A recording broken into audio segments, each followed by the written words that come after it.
حضرت ابو ہریرہ رضی اللہ تعالیٰ عنہ سے روایت ہے کہ میں دن کے ایک حصے میں رسول اللہ صلی اللہ علیہ وسلم کے ساتھ نکلا. آپ حضرت فاطمہ رضی اللہ تعالیٰ عنہ کی رہائش گاہ پر تشریف فرما ہوئے اور فرمایا کیا بچہ یہاں ہے، یعنی حسن رضی اللہ تعالیٰ عنہ. تھوڑی ہی دیر میں وہ دوڑتے ہوئے آ گئے، یہاں تک کہ دونوں ایک دوسرے کے گلے سے لپٹ گئے.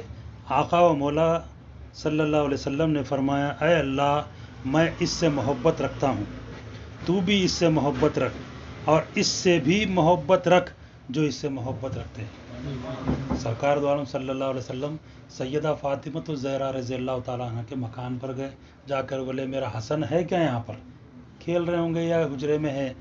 اتنے میں امام حسن علیہ السلام چھوٹے تھے، دوڑتے ہوئے نانا کے بھاگ لیتے آئے. سرکار لپٹ لیے، لپٹ کر کے آسمان کی طرف دیکھ کے بولے مولا میں اس سے محبت کرتا ہوں، تو بھی اس سے محبت رکھ، اور مولا تو اس سے بھی محبت رکھ جو حسن سے پیار کرتے ہیں. سرکار کی دعا، یہ پیغمبر کی دعا ہے.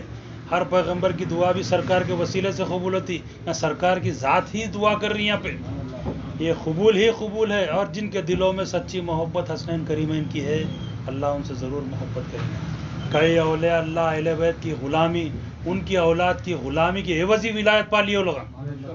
کئی اولیاء اللہ کے واقعات ہیں اس سے.